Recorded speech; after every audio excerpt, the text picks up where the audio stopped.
ನೀರು ಅಮೂಲ್ಯ ವಸ್ತು, ಅದನ್ನು ಅವಶ್ಯಕತೆಗೆ ತಕ್ಕಂತೆ ಮಿತವಾಗಿ ಬಳಸಬೇಕು, ಪೋಲು ಮಾಡಬೇಡಿ ಎಂದು ತುಮಕೂರು ಸಿದ್ಧಗಂಗಾ ಮಠದ ಶ್ರೀ ಸಿದ್ಧಲಿಂಗ ಮಹಾಸ್ವಾಮೀಜಿ ಹೇಳಿದರು.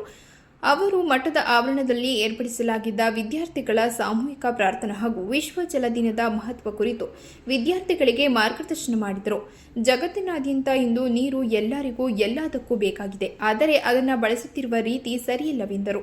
ನೀರಿಲ್ಲದೆ ಬದುಕು ಸಾಧ್ಯವೇ ಇಲ್ಲ ಎಂಬುದು ಸತ್ಯ. ವಿದ್ಯಾರ್ಥಿಗಳು ಈ ಬಗ್ಗೆ ಜಾಗೃತರಾಗಬೇಕು. ನಿಮ್ಮಲ್ಲಿ ಅರಿವು ಮೂಡಿದರೆ ಇತರರಿಗೂ ಜಾಗೃತಿ ಮೂಡಿಸಬಹುದೆಂದು ನೀವುಗಳು ನೀರನ್ನು ಮಿತವಾಗಿ ಬಳಸುವ ಮೂಲಕ ಸಮಾಜಕ್ಕೆ ಮಾದರಿಯಾಗಬೇಕು. ಮುಂದಿನ ತಲೆಮಾರಿಗೂ ಉಳಿಸಿ ಅವರಿಗೂ ದೊರಕುವಂತೆ ಮಾಡಬೇಕು. ಇದು ನಾವು ಮಿತವಾಗಿ ಬಳಸುವುದರಿಂದ ಮಾತ್ರ ಸಾಧ್ಯವಾಗುತ್ತದೆ ಎಂದರು. ನಂತರ ಎಸ್ಎಸ್ಎಲ್ಸಿ ವಿದ್ಯಾರ್ಥಿಗಳ ಮುಂದಿನ ಪರೀಕ್ಷೆಯ ಬಗ್ಗೆ ಮಾಹಿತಿ ಪಡೆದು ಅಗತ್ಯ ಮಾರ್ಗದರ್ಶನ ಮಾಡಿದರು. ಶ್ರೀ ಮಠದಲ್ಲಿ ವಿದ್ಯಾಭ್ಯಾಸ ಮಾಡುತ್ತಿರುವ ಸಾವಿರಾರು ವಿದ್ಯಾರ್ಥಿಗಳು ಪ್ರಾರ್ಥನೆಯಲ್ಲಿ ಶಿಸ್ತುಬದ್ಧವಾಗಿ ಭಾಗವಹಿಸಿದ್ದು ವಿಶೇಷವಾಗಿತ್ತು.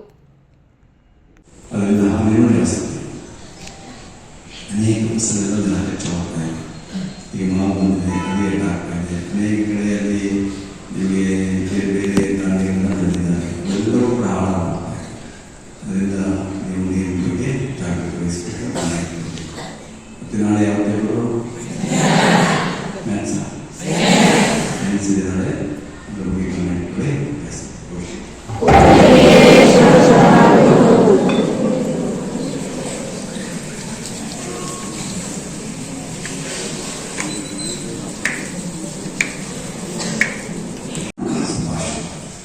ಬೇರೆಯವರು ವಿಜ್ಞಾನಿಗಳು ತಿಳಿಯರು ನಾವು ಯಾವ್ಯಾವ ವಸ್ತುಗಳಲ್ಲಿ ಅಮೂಲ್ಯವಾದಂತಹ ವಸ್ತು.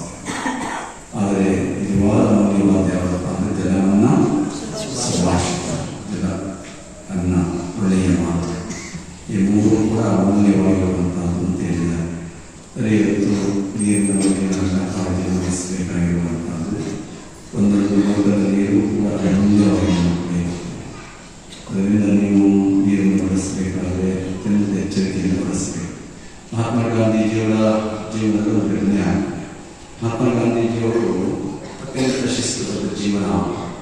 ಎಷ್ಟು ಗಂಟೆ ಮಾಡಿದರೆ ಎಷ್ಟು ನಿಮಿಷಕ್ಕೆ 10 ನಿಮಿಷ ಮಧ್ಯಾಹ್ನ ಆದ ತಕ್ಷಣ ಮಾಡಿದರೆ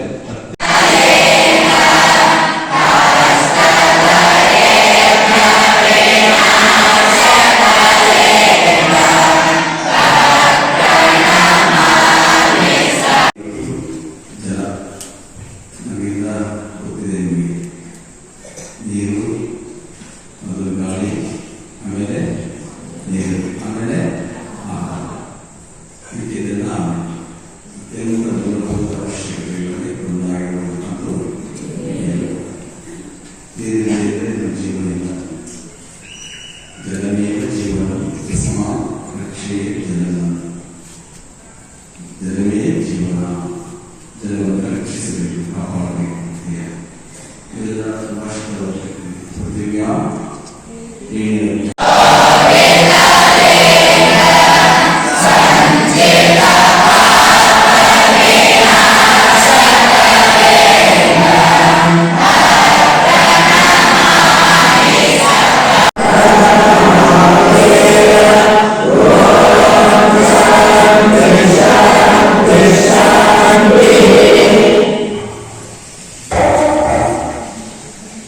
ಇವತ್ತು ವಿಶ್ವ ಜಲ ದಿವಸ, ವರ್ಲ್ಡ್ ವಾಟರ್ ಡೇ ಅಂತ ಕರೀತಾರೆ.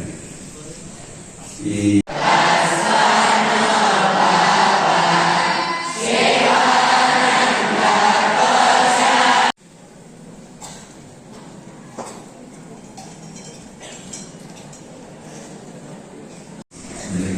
ಸಾಧ್ಯ